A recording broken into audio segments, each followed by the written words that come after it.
Would you argue that a spike in unemployment would be I know economic data is always lagging, but is it a leading indicator for weakness in future GDP? I think it's a lagging indicator. So but it's more leading.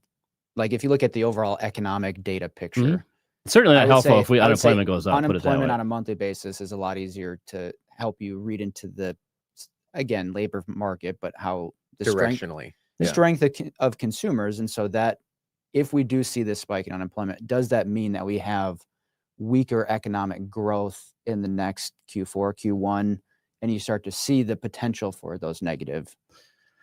A little bit, probably, but not as much as you think. Because that whole conversation we had a couple weeks ago about how much the top spends versus the bottom spends, and unfortunately, that dents the GDP less impactful, even though more people are impacted. Sure. If that makes sense. So no, it's certainly no one wants to see unemployment going up, and especially in it depends on what income band you're in. So so I'm gonna wrap my next segment into this one just because there's kind of similar questions, but knock-on effects to the stock market.